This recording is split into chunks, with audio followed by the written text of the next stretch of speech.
Sziasztok! Ma tanuljunk meg együtt medúzát rajzolni. Kezdjük a rajzunkat egy félkörrel, aminek a két végéből kanyarodjunk vissza. Kicsit feljebb kössük össze a félkörünket hullámos vonallal. Ezután középről egy nagyon kacskaringós, hosszú vonalat húzzunk lefelé.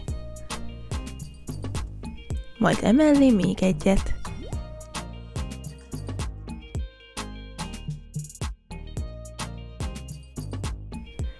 Ezek a vonalak egymásba is futhatnak. És igazából ezt fogjuk ismételni mindaddig, amíg úgy nem érzed, elkészült a medúzád.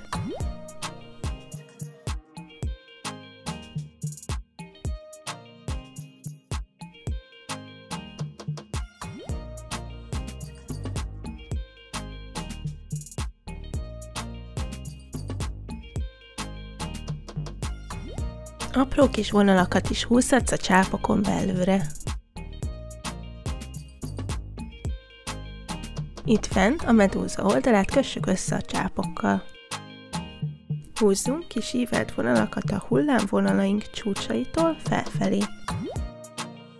Majd ide is jöhetnek kis ívelt vonalak. Ezután fogjatok egy piros félcet vagy tollat, és azzal megrajzoljuk a vékony csápjait. Ezeket is rajzoljátok meg nektek tetszőleges mennyiségben és hosszúságban.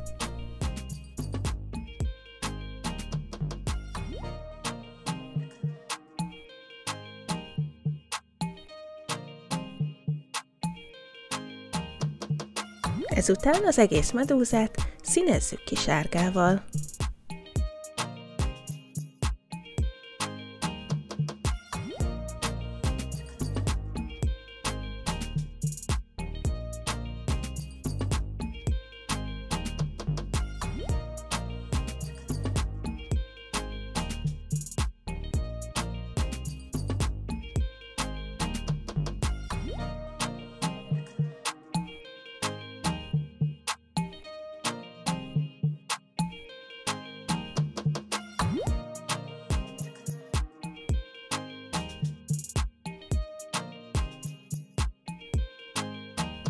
Ha ezzel elkészültetek, narancssárgával és pirossal árnyékoljátok.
El is készültünk, remélem tetszett, és legközelebb is velem tartotok. Ne felejtsetek el gyakorolni. Sziasztok!